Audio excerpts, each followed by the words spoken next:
Hola, mucho gusto. Continuamos con el desarrollo de la asignatura de metodología de la investigación. En esta vez vamos a estudiar las normas de referencia de citación IEEE. Este fue creado por el Instituto de Ingenieros Eléctricos y Electrónicos, que con sus propios especialistas ha creado un propio modelo o manual de estilo para redactar sus documentos y evitar así tener duplicado y evitar tener variedad de formas de citación y aquí tener un único modelo.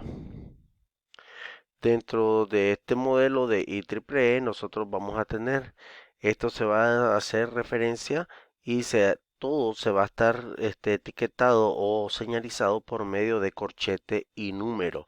Al final va a estar titulada una sección con el nombre de referencias, en el cual debe de aparecer todo lo que respecta a las numeraciones que se han ido dando en el desarrollo del documento. Por ejemplo, tenemos si la cita debe numerarse entre corchetes, por ejemplo, la número 23 que corresponde a un número y este se debe citar una vez o varias veces en el documento, pues debe de tener una única referencia, independientemente que aparezca 3, 4 o 5 veces mencionado. Solo una vez se cita, nada más. Me refiero a la bibliografía. En el caso, cuando se hacen y queremos hacer mención exclusivamente por decir un ejemplo, del libro número 2 o la referencia bibliográfica número 2, solo estamos haciendo mención de la página 34, pues entonces nosotros ponemos entre corchete el número 2, coma, P minúscula punto 34 y cerramos el corchete. Ahí exclusivamente. Podemos hacer uso de referencias con 2, 3, 4 autores, 5 autores. Y algo muy importante, en este caso los vamos a poner en el mismo idioma de la publicación. Si la publicación está escrita en ruso, pues en ruso vamos a poner el título del documento. Si la publicación es en árabe vamos a poner el título del documento. Esta situación, si se necesita mencionar una figura o ecuación específica de una referencia o una página, no se usa la frase como figura número tanto, en este caso figura número 2 de la referencia 1.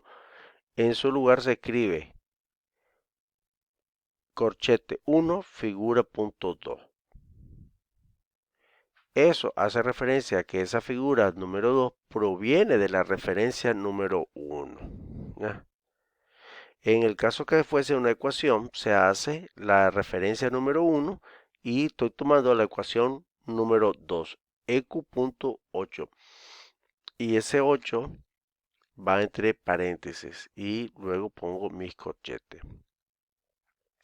Aquí tenemos, por ejemplo, formas de citar de autores con IEEE 3, P1, que significa cita 3, página 1, corchete 3, pp.5-10, cerramos corchete, que significa cita 3, página de la 5 a la 10.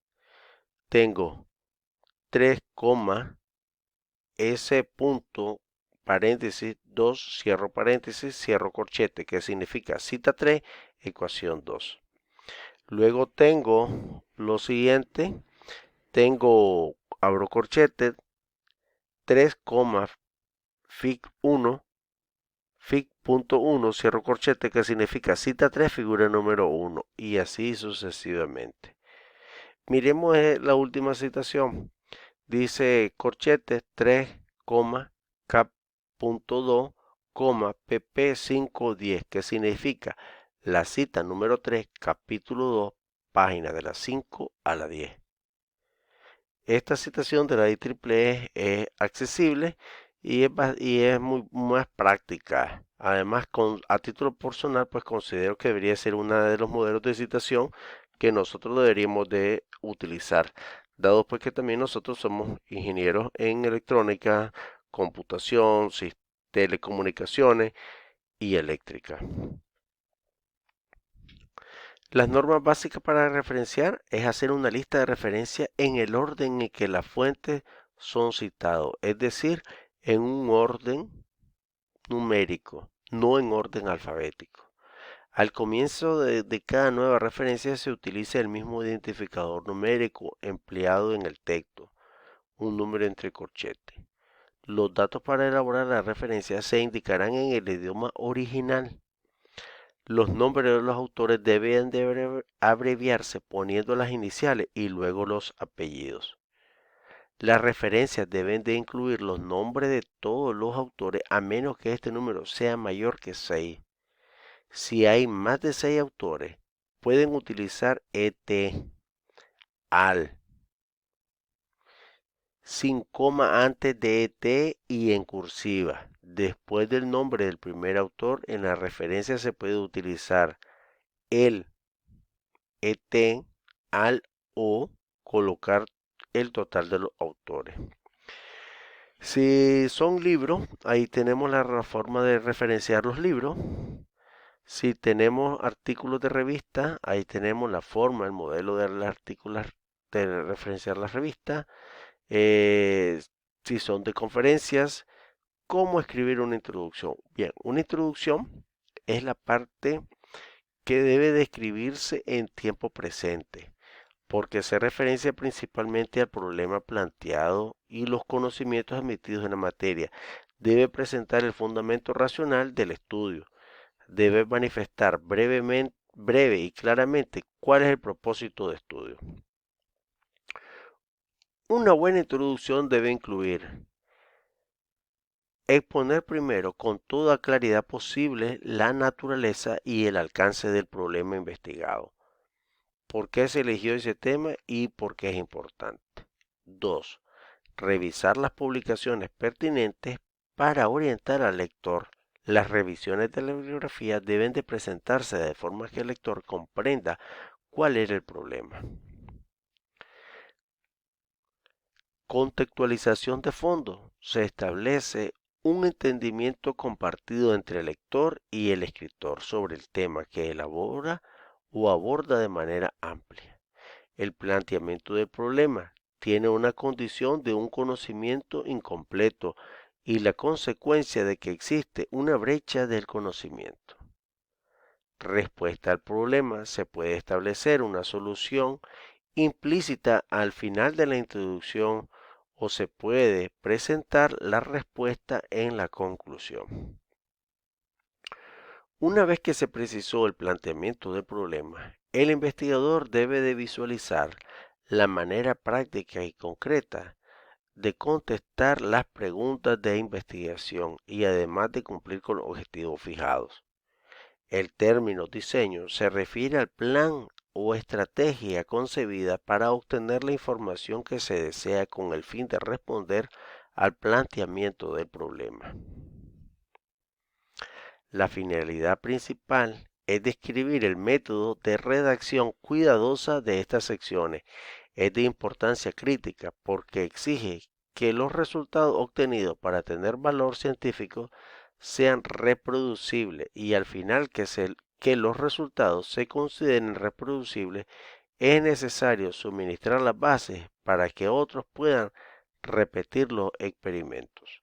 Recordemos que en esta parte de aquí de repetir los experimentos hace mención a aplicar ese conocimiento y esos instrumentos de medición según sea el caso.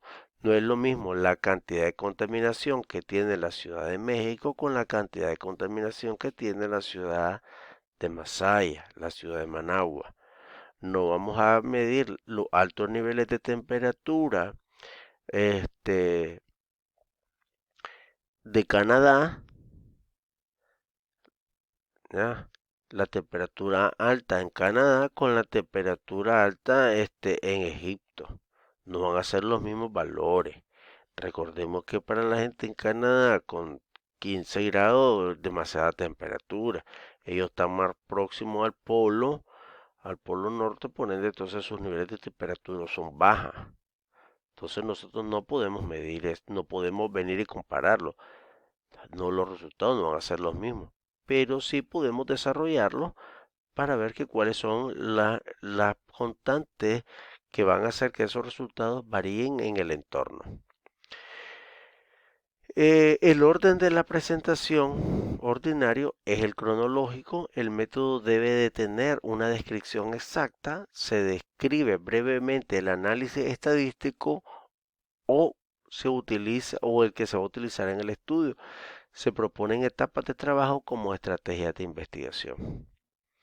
Si su método es nuevo, va a proporcionar todos los detalles necesarios. Sin embargo, si el método se ha publicado anteriormente en una revista ordinaria, solo debe indicar la referencia bibliográfica. Por ejemplo, aquí tenemos esa tabla que nos proporcionó el profesor Norman junto con este material, que esa tabla sirve para medir los malos niveles de relación señal-ruido. El nombre del sitio, la latitud y la longitud para poderlo ubicar en un mapa. Hoy en día, con ayuda de aplicaciones de geoposicionamiento, el RSRP en dBm, el RSRQ y la relación señal-ruido en dB. Aquí tenemos un mal diseño de una tabla. Dice la ubicación del evento. Dice la latitud, la longitud, el nivel de la recepción, el nivel de recepción de calidad, pero no nos dice el nombre, no nos dice cuánto es la señal, no nos dice el RSP, no nos está diciendo más información, solo se queda en datos vagos, no son datos muy concretos con los cuales nos pueden ayudar a nosotros a interpretar esa tabla. ¿Cómo preparar tabla? Cuando los datos son pocos y sencillos, los lectores pueden comprender fácilmente los datos de una orientación como una tabla. Por ejemplo, en 1996 tenemos esta tabla que habla de los salarios de las personas para 1996. Dice que un hombre ganaba aproximadamente 32.144. La mujer ganaba 23.710 y la diferencia era aproximadamente de 8.434. Esa es la diferencia entre sexo que se ganaba para ese entonces. ¿Para cuándo? Para 1996. Y las tablas, cuando los datos son muchos, los lectores tendrán dificultades para comprender los datos en un orden. Entonces, pues se deben de hacer tablas. Y aquí nosotros venimos y sacamos los resultados por año. Para la década de 1970, para la de los 80, del 90 y el 2000. Sacamos esos datos. Y es más fácil de entender y comprender para el lector y también nos ayuda a reducir texto. Recordemos también que un informe pues muy cargado de tanto texto pues no abona mucho a la fácil comprensión del lector, porque el lector necesitamos que él pueda entender, o si es una persona, si es un administrador, si es un contador, si es de la gerencia, no va a estar al mismo nivel las personas tomadoras de decisiones de entender todo el proceso como nosotros los ingenieros, pero sí perfectamente cuando se trata de números, los números son y se hablan en todos los idiomas. Entonces ellos perfectamente pues va a decir, ve, aquí tengo pérdida, esto sí me conviene o ya nos evitamos presentarle esas ecuaciones o esas gráficas que son muy complejas para ellos. ¿Cómo se preparan los gráficos? Los diagramas de barra en tablas, gráficas de sectores, gráficas de líneas. Aquí tenemos una representación, cómo se vienen preparando las gráficas y los gráficos también con los estilos tabla y los comentarios que se le hacen. Las referencias de este material. Les sugiero, por favor, revisar el material disponible en plataforma de la unidad número 3. Aquí tenemos más referencias de la forma y también pueden hacerlo y compararlo con este material que les estoy facilitando gracias a la cortesía del profesor Norman Vargas. Entonces, pues sin más, les agradezco. Tengan todos ustedes muchas gracias por su atención y espero que este documento